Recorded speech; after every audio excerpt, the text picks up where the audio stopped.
Avanzan os traballos no campo da mina de Lampón, en Boiro. Xa está en marcha a instalación do céspede artificial, un dos últimos pasos logo da remodelación do terreo de xogo.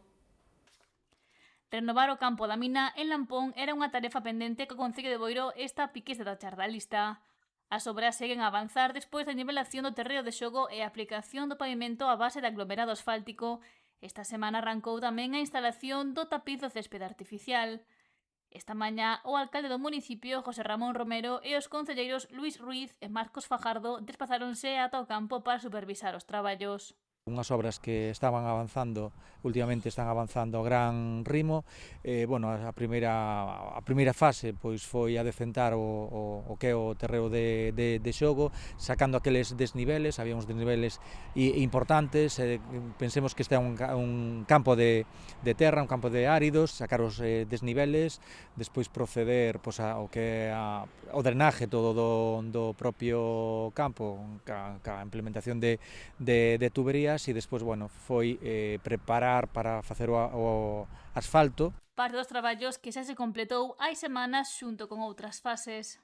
Estuvo metendo o cierre perimetral do propio campo, tamén se estuvo colocando a rede de protección para o tema dos balóns, e agora neste momento pois, están colocando a herba artificial, non? Unha vez que terminen a colocación de herba artificial, se van a poñer as vallas de protección ao redor do terreo de xogo, e depois tamén pois, estamos programando xa a decentar o que son os vestuarios, pois, ca alicatado, ca pintura. E quedarían outros traballos para cometer, como o peche perimetral da parte norte do estadio.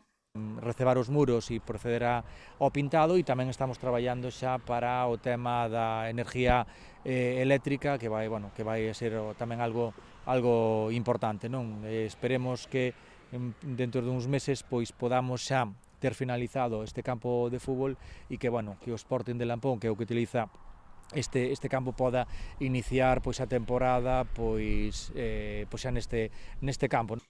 As obras que se están a executar ascenden a 673.325 euros. Están financiadas co Plan de Obras e Servizos da Deputación da Coruña.